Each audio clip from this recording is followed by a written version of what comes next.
नमस्कार, आप देख रहे हैं आवाज एट 9। मैं हूं कविता थपलियाल। शुरुआत करते हैं इस वक्त की सुर्खियों के साथ। रिवर्स गियर में इंडस्ट्री की ग्रोथ। अप्रैल में आईआईपी ग्रोथ 0.1% से घटकर -0.8% हुई। मैन्युफैक्चरिंग कैपिटल गुड्स इंडस्ट्री पर सबसे ज्यादा दबाव। कॉल ड्रॉप पर डेड लॉक टूटने के आसार। कंपनियों ने दूरसंचार मंत्रालय को सौंपा 100 दिन का एक्शन प्लान। नए टावर लगाने और नेटवर्क सुधारने पर होगा काम। बाजार में उतार चढ़ाव। निफ्टी 8,200 के नीचे फिसला। 200 पॉइंट तक चढ़ने के बाद सेंसेक्स 127 पॉइंट गिरा। 2019 का चुनाव लड़ सकती है प्रियंका गांधी। अगले साल यूपी चुनाव में भी रहेंगी स्टार प्रचारक। सूत्रों के हवाले से खबर। उत्तर पंजाब पर बॉम्बे हाईकोर्ट की सेंसर बोर्ड को फटकार। कहा सेंसर करना नहीं, सिर्फ सर्टिफिकेट देना है बोर्ड का काम। सोमवार को कोर्ट देगा फैसला। वित्त मंत्री ने कहा सेंसर बोर्ड में होंगे बड़े बदलाव। You will probably have a system where you will have to have a certification. The correct word is certification and not censorship. अब से कुछ देर बाद में यूरोपियन फुटबॉल चैंपियनशिप 2016 का आगाज। पहला मुकाबला मेजबान फ्रांस और रोमानिया के बीच।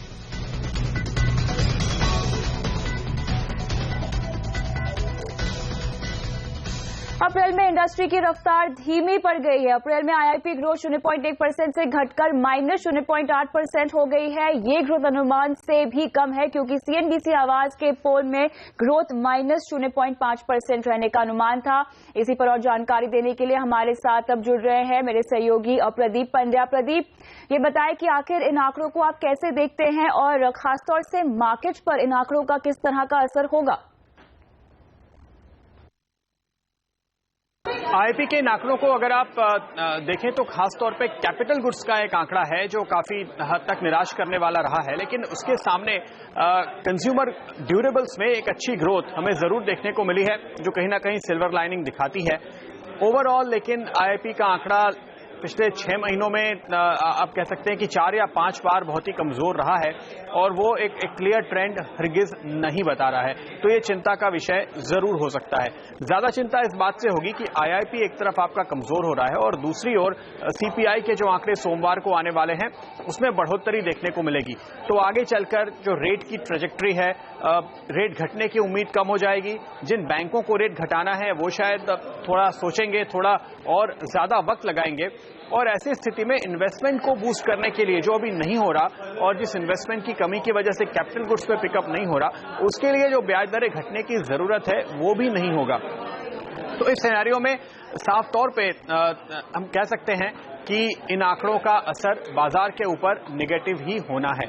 एक पॉइंट लेकिन यहां जरूर है, जिन बाजार के कुछ एनालिस्ट से जो मैंने बात की उनका यह कहना है कि आईआईपी के आंकड़ों के साथ शायद कॉर्पोरेट अर्निंग का एक सीधा कोई रिलेशन उन्हें इतना स्पष्ट दिखाई नहीं दे रहा है। इनफैक्ट जो दूसरे सोर्सेज हैं, जो दूसरी एजेंसीज के लीड इंडिकेटर होते हैं, पीएमआई वगैरह आते हैं, वो ये बता रहे हैं कि ये क्वार्टर यानी जून के क्वार्टर में पिकअप हुआ है। तो अप्रैल और मई के आंकड़े अच्छे होने चाहिए, लेकिन अप्रैल का आईआईपी खराब हुआ है। तो ऐसा नहीं है कि एनालिस्ट इसको 1-to-1 कोरिलेशन मानेंगे कि अर्निंग्स पे, मुनाफे पे, ईपीएस पे इसका सीधा एक कमजोर असर ही होगा। हो सकता है कि ऐसा ना भी हो और जो इम्पैक्ट है वो केवल सेंटिमेंट तक ही रहे और ऐसी स्थिति में फिर दूसरी खबरें और दूसरे इंडिकेटर मार्केट पे हावी हो जाए। बिल्कुल, शुक्रिया इस पूरे विश्लेषण के लिए प्रदीप। दूसरी ओर एचडीएफसी सिक्योरिटी के वीके शर्मा का कहना है कि आईआईपी के आंकड़े सोमवार को आगे यहां पर आग में घी डालने का काम करेंगे। जो इकोनॉमिक डेटा है उसके ऊपर पहले से क्वेश्चन मार्क है। जो जीडीपी का जो हमने 7.9% ग्रोथ देखा उसके अंदर भी कुछ ऐसे एडजस्टमेंट्स हैं जो एक बैलेंस के तौर पे किए गए हैं जहां पे जो मार्केट के कॉन्फिडेंस को उतना बढ़ाते नहीं है। तो यहाँ पे मैं कहूंगा कि ये जो बाजार है ये इस वक्त आग का घी कर सकता है, ये जो न्यूज है, और थोड़ा नेगेटिव असर बाजारों को सोमवार को देखने को मिल सकता है, लेकिन वो लंबा असर मेरे ख्याल से कोई बहुत ज्यादा नहीं होगा। शुरुआती दौर में ऐसा हो सकता है। तो यहाँ सोमवार को बाजार बाजार की चाल पे असर हो सकता है आईपी के आंकड़ों का, लेकिन हम बात करते हैं आज बाजार में हुए कारोबार की, जहां हफ्ते का आखिरी दिन बाजार में उतार चढ़ाव भरा रहा और एक वक्त अच्छी ऊंचाई पर पहुंचे सेंसेक्स ने दिन के उच्चतम स्तर से करीब 350 पॉइंट गंवा दी और दोपहर बाद बाजार ने अपनी गिरावट से उबरने की कई बार कोशिश भी की, लेकिन कामयाबी हाथ नहीं लगी और यूरोप में हुई तेज बिकवाली ने भारतीय बाजार पर अच्छा खासा आज दबाव बनाया। सेंसेक्स और निफ्टी दोनों करीब 0.5% गिरकर आज बंद हुए हैं। छोटे मंझोले शेयरों में भी आज हमने दबाव देखा और mid cap small cap index भी 0.25% से ज्यादा आज गिरकर बंद हुए। आगे बढ़ते हैं। अब लग रहा है कि कॉल ड्रॉप जैसे तमाम मुद्दों को लेकर सरकार और टेलीकॉम कंपनियों के बीच डेडलॉक खत्म हो रहा है। आज दूरसंचार मंत्रालय के साथ बैठक में कंपनियों ने स्थिति को ठीक करने के लिए कई वायदे किए हैं। आइए इस पर और जानकारी के लिए सीधे जुड़ते हैं हमारी संवाददाता दीपाली नंदा से। दीपाली, ये बताएं कि आखिर इस बैठक में क्या निकल कर आया है, कोई एक्शन प्लान देने की बात हुई है? आज हुई बैठक में हर बड़ी टेलीकॉम कंपनी ने हिस्सा लिया और हर कंपनी ने अपने स्तर पर इस बैठक के दौरान कॉल ड्रॉप और क्वालिटी ऑफ सर्विस के मुद्दे पर 100 दिनों का एक्शन प्लान मंत्रालय को सौंपा। अगर हम इस एक्शन प्लान की बात करें तो मोटे तौर पर जिन बातों को शामिल किया गया उसमें मुख्य तौर पर यह बताया गया दूरसंचार सचिव को कि अगले 3 महीनों में इंडस्ट्री 60,000 से ज्यादा नए टावर्स देश भर में लगाएगी, ताकि जो क्वालिटी ऑफ सर्विस है और कॉल ड्रॉप की समस्या है इससे कंज्यूमर्स को कुछ राहत मिल सके। साथ ही साथ 12,000 करोड़ रुपए का निवेश भी अगले 3 महीनों में किया जाएगा और कंपनी ने आज दूरसंचार मंत्रालय को यह आश्वासन दिया कि इंफ्रास्ट्रक्चर में सुधार लाने के लिए निवेश की किल्लत किसी भी तरीके से आड़े नहीं आएगी। कंपनीज के सीईओ ने बैठक के दौरान ये बात भी सामने रखी कि अब अगले 3 महीने पर रेगुलर बेसिस पर सीईओ खुद कॉल ड्रॉप और क्वालिटी जो सर्विस की जो क्वालिटी है उसमें कितना सुधार हो रहा है इसका विश्लेषण करेंगे।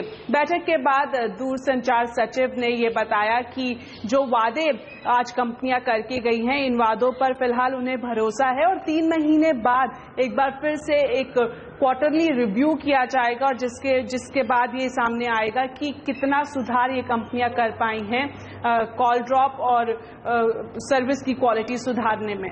बिल्कुल, शुक्रिया इन तमाम डिटेल्स के लिए दीपाली। वहीं इस बैठक के बाद सीओआई के डीजी राजन मैथ्यू से खास बातचीत की हमारे संवाददाता रोहन सिंह ने। सबसे पहले तो ये पूछना चाहूंगा आज की बैठक में क्या हुआ और क्या खास मुद्दे रहे और किन मुद्दों पर ऑपरेटर्स की तरफ से बात की गई? So the 4 principal areas that we were dealing with was one in terms of new cell towers that would be implemented in the next 100 days, investments that would be made, the interference issues that had to be addressed, all right, the right-of-way issues that had to be dealt with, and the optimization that was going to be done on our network to make sure that the tuned network will minimize call drops. Sir spectrum को लेकर क्या बात हुई और उस बारे में क्या?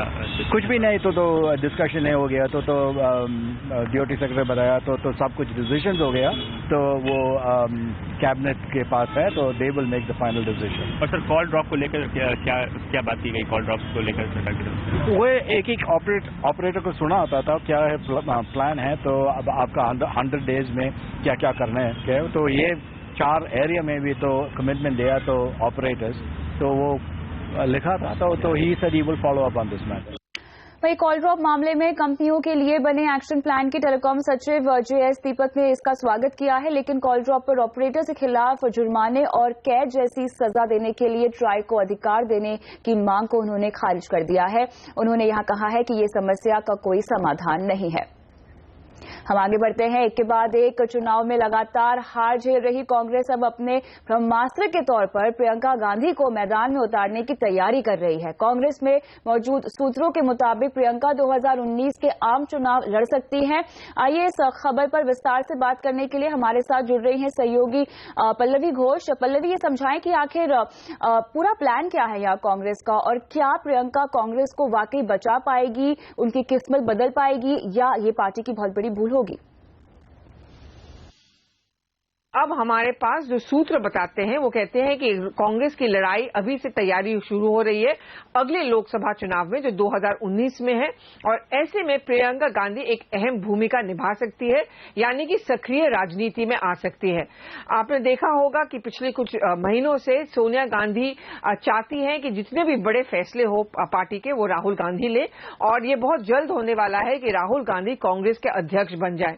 और ऐसे में ये मुमकिन है कि अमेठी का अगला चुनाव प्रियंका लड़े और रायबरेली से राहुल गांधी भी लड़े, क्योंकि कहीं ना कहीं ये फीलिंग भी है पार्टी के अंदर कि रॉबर्ट वाड्रा को लेकर जिस तरह से दलीलें पेश की जा रही है बीजेपी का, या उनके खिलाफ जो भी बातें कही जा रही है, उसका जवाब देने का वक्त आ गया है। और हाल ही में सोनिया गांधी ने ये कहा था कि दूध का दूध पानी का पानी हो जाना चाहिए, यानी कि पहली बार शायद वो पूरे पब्लिकली समर्थन कर रहे थे अपने दामाद का। और ऐसे में एक फीलिंग सी है कांग्रेस पार्टी के अंदर कि शायद प्रियंका गांधी अगर सक्रिय राजनीति में आ जाती हैं, और क्योंकि वो अच्छी तरह से बात कर सकती हैं, एक उनका जो स्पीचेस होते हैं वो काफी अग्रेसिव माना जाता है, तो ऐसे में अगर कोई करारा जवाब दे सकता है बीजेपी को वो प्रियंका गांधी। बिल्कुल देखना होगा पहले भी कितनी सफल होती है प्रियंका गांधी इसमें, लेकिन हम फिर भी इस मामले को आगे विस्तार से बात करते हैं। प्रियंका गांधी अगर यूपी चुनाव में कांग्रेस का चेहरा बनती है तो कांग्रेस को कितना फायदा मिलेगा ये तो वक्त ही बताएगा, लेकिन फिलहाल इस मुद्दे पर और बातचीत के लिए हमारे साथ जुड़ रहे हैं वरिष्ठ पत्रकार रामकृपाल सिंह। स्वागत है आपका आवाज एट 9 में। पहला सवाल साफ तौर से यही होगा कि प्रियंका गांधी के राजनीति में आने के कयास तो यहां लगाए ही जा रहे हैं, राहुल गांधी के रहते हुए ये कितना मुमकिन लगता है आपको? देखिए, प्रियंका राजनीति में उतरने वाली हैं, यह कहना ही गलत है। प्रियंका ऑलरेडी राजनीति में हैं। रही कि उनकी क्या भूमिका होगी, देखिए ये परिवार का अंदरूनी मामला है। राहुल जो बने हैं वो परिवार की आपसी सहमति से बने हैं। प्रियंका जी भी अगर कोई भूमिका होगी तो आपसी सहमति से होगी। इसमें कोई परिवार में किसी तरह की राइवलरी का सवाल नहीं है। पॉलिटिकल कयास कोई कुछ भी लगा ले एक सहमति के तहत, और ऐसा जरूरी नहीं है कि परिवार का एक ही चेहरा। देखिए, इंदिरा जी के जमाने में संजय जी भी एक भूमिका में थे। संजय जी की भी एक पॉलिटिकल हस्ती हैसियत बन गई थी इंदिरा जी के रहते रहते। तो ऐसा नहीं है कि राहुल जी नहीं रहेंगे, राहुल की कीमत पर ही प्रियंका बनेंगे, ऐसा नहीं है। डिफरेंट रोल होगा। अभी तो देखिए सीधी ये बात है कि चेहरा आप जरूर उतारिए, लेकिन आज की तारीख में सिर्फ चेहरे पर वोट नहीं मिलता है। चेहरे के लिए जरूरी है कि आप अपना क्षेत्रफल बढ़ाइए।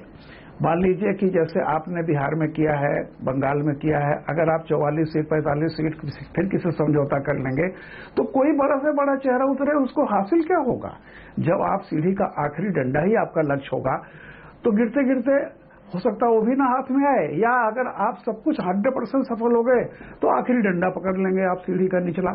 तो बात यह है कि प्रियंका जी क्या भूमिका निभाएंगी ये उनके परिवार का मामला है, वो तय करेगा। जी शुक्रिया इस पूरे विश्लेषण के लिए। और राजनीति से जुड़ी कुछ और खबरें यहां लेते हैं। इधर यूपी चुनाव में बीजेपी का चेहरा कौन होगा, इस पर भी चर्चा गर्म है। केंद्रीय गृह मंत्री राजनाथ सिंह ने यूपी के सीएम बनाए जाने की चर्चाओं को विराम देने की कोशिश यहां की है। राजनाथ सिंह ने कहा है कि सीएम पद के लिए उनके नाम पर कोई विचार नहीं हो रहा। उत्तर प्रदेश में नेताओं की कमी नहीं है, इसलिए चिंता मत करिए। भारतीय जनता पार्टी को विधानसभा चुनाव में उत्तर प्रदेश में क्लियर मेजॉरिटी हासिल होगी कि इस देश के सबसे बड़े राज्य उत्तर प्रदेश में भी भारतीय जनता पार्टी की स्पष्ट बहुमत की सरकार होनी चाहिए। इसलिए भाजपा यहां स्पष्ट बहुमत से जीतेगी और सरकार बनेगी। सर, अगर आपको मौका मिलता है तो आप नहीं, सब काल्पनिक प्रश्न नहीं पूछते हैं, हम तो एक जगह ऑलरेडी हैं ही। और यहाँ रुकते एक ब्रेक के लिए। ब्रेक के बाद सरकार के 2 साल पूरे होने पर मोदी सरकार ने कराया सर्वे। सरकार के किस प्रोजेक्ट को मिली कितनी रेटिंग, बताएंगे आपको इस ब्रेक के बाद।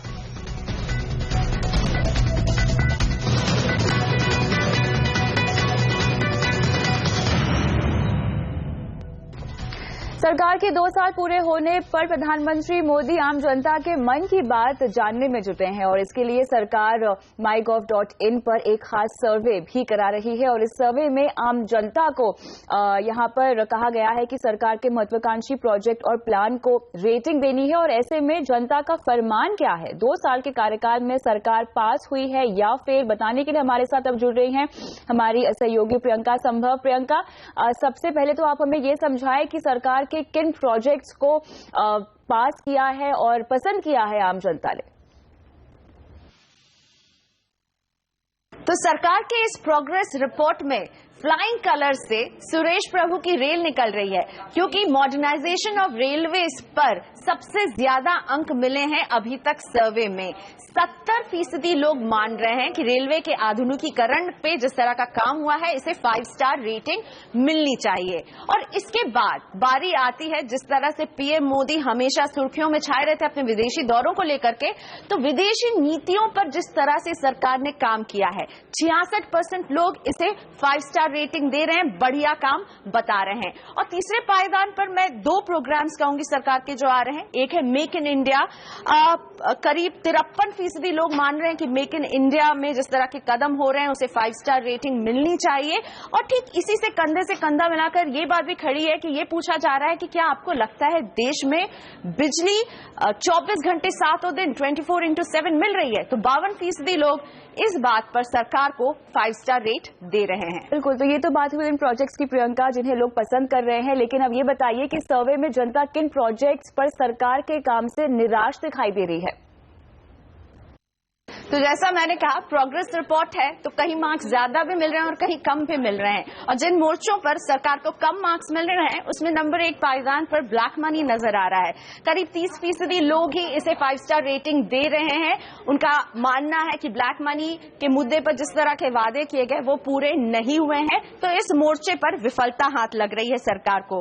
और दूसरे 2 महत्वाकांक्षी प्रोजेक्ट जो सरकार के रहे हैं उसमें भी 5 स्टार रेटिंग बहुत कम मिल रही है, और वो है स्वच्छ भारत। भारत को स्वच्छ बनाने के सपने को केवल 33% लोग ही 5 स्टार रेटिंग दे रहे हैं। और इसी तरह डिजिटल इंडिया को भी केवल 32% लोग ही कह रहे हैं कि ये 5 स्टार रेटिंग लायक काम हुआ है। कहीं ना कहीं सरकार को स्वच्छ इंडिया, डिजिटल इंडिया और ब्लैक मनी में लोग कम रेटिंग देते हुए दिख रहे हैं इस सर्वे में।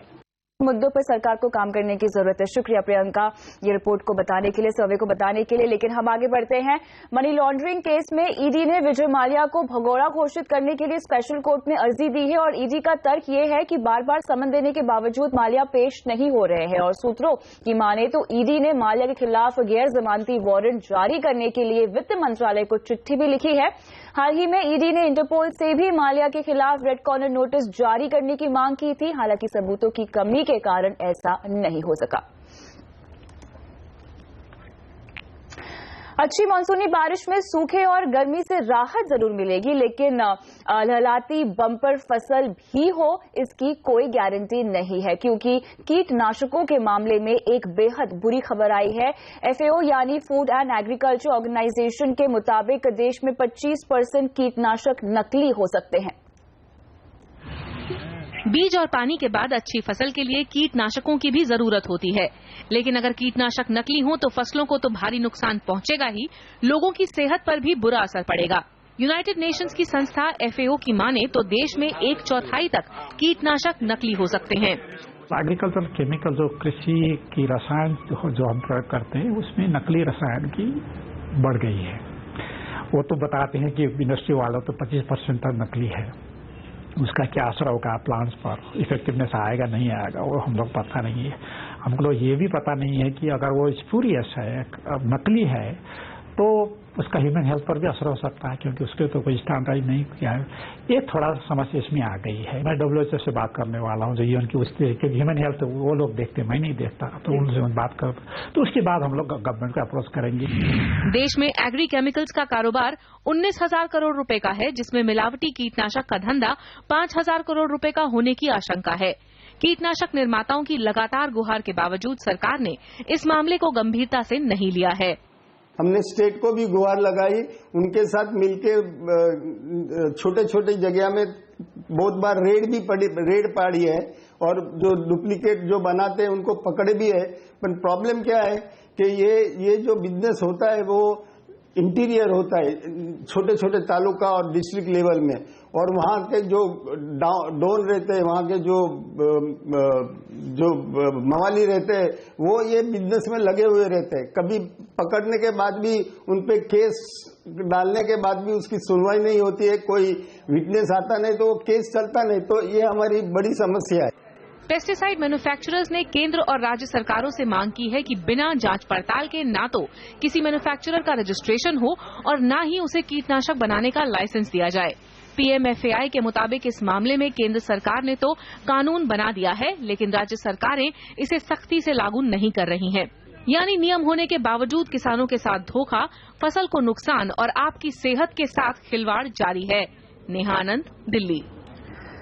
आगे बढ़ते हैं। चीनी की कीमतों पर काबू पाने के लिए सरकार इसके एक्सपोर्ट को महंगा करने जा रही है। खाद्य मंत्री रामविलास पासवान ने कहा है कि चीनी के एक्सपोर्ट पर 25% ड्यूटी लगाने का यहां प्रस्ताव दिया गया है और उन्होंने कहा है कि ग्लोबल मार्केट पे चीनी की कीमतों में तेजी देखकर कारोबारी एक्सपोर्ट बढ़ा सकते हैं।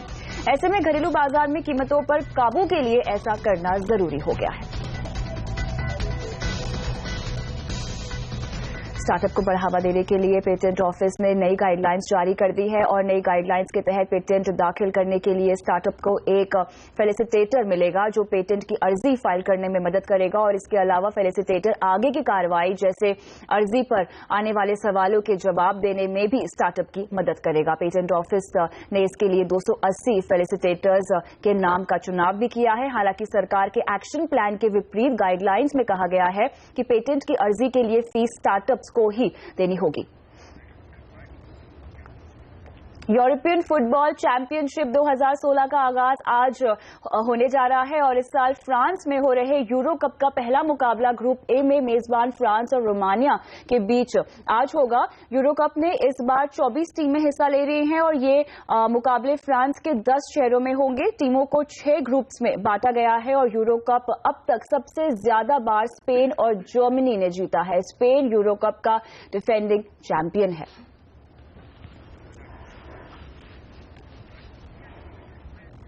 इसी के साथ आवाज एट 9 में इतना ही। मुझे दीजिए इजाजत, लेकिन बने रहिए CNBC आवाज के साथ। नमस्कार।